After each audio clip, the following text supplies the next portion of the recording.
سب سے اہم بات ایک مسلمان کو معلوم ہونا چاہیے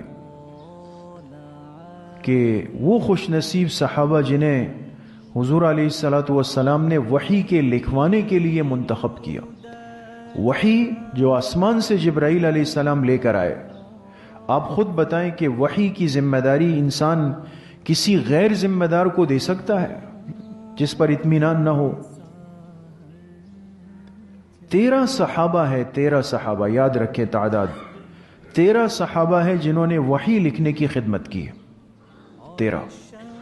اور 13 میں سے چھٹے نمبر پر آپ نام دے کے علماء نے نام جمع کیے، چھٹے نمبر پر حضرت معاویہ رضی اللہ عنہ کا نام آتا ہے.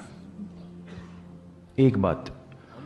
دوسری بات، حضور علیہ الصلوۃ والسلام نے اپنی مبارک زندگی میں مختلف خطوط لکھے تھے، بادشاہوں کو، حکمرانوں کو، گورنروں کو، دین کی دعوت کے خطوط لکھیں. علماء نے ان خطوط کی تعداد جمع کی ہے تو لکھا ہے کہ کل خطوط جو حضور نے اپنی زندگی میں لکھے ہیں وہ ہے 165. کل تعداد کتنی ہے؟ 165 تعداد ہے. اور عجیب اللہ کی شان دیکھیں کہ 165 میں سے 133 خطوط حضرت معاویہ نے لکھے، اتنی بڑی تعداد میں. لیکن ہماری لا علمی کا اور ماحول سے، رسم و رواج سے متاثر ہونے کا یہ عالم ہے کہ شاید یہ باتیں ہمارے لیے بالکل نئی اور اجنبی ہیں.